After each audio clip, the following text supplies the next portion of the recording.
Sisi Waislamu tumekuwa katika hali ngumu katika wakati wa sasa, na sababu kubwa ni haya mambo mawili: kupatikana katika jamii yetu watu wa sampuli mbili, wanawachuoni na wasomi waovu na wajinga wenye kufanya ibada.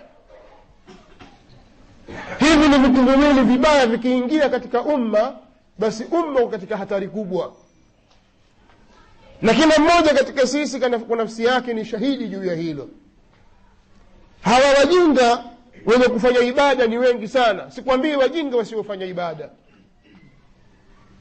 Mjinga alafu afanya ibada, aabudu hivyo hivyo kijinga jinga, hamjui Mola wake. Na hakuna ujinga mkubwa zaidi kama mtu kutokijua kitabu cha Mola wake, Qur'an. Na haya ndio wengi katika Waislamu.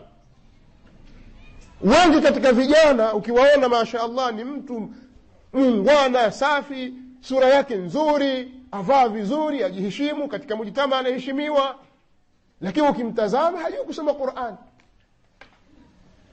Heshima hiyo utaipata vipi wewe hujui kusoma Qur'an? Utamwona mzee, mtu mzima, anakadimishwa katika mambo, tafadhali, karibu. Watu akija, watu waona kaingia mtu si kijitu, lakini hajui kusoma Qur'an.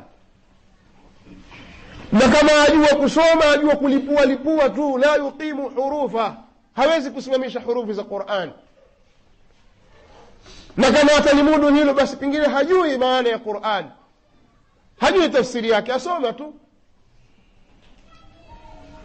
Sasa haya ni matatizo, haya ni matatizo makubwa ambayo yanatufanya sisi tuingie katika balaa.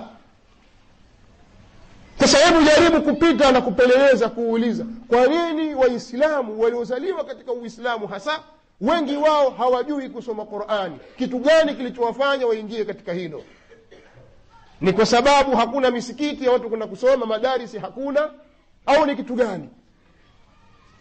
Hakuna wakati, hakuna nini?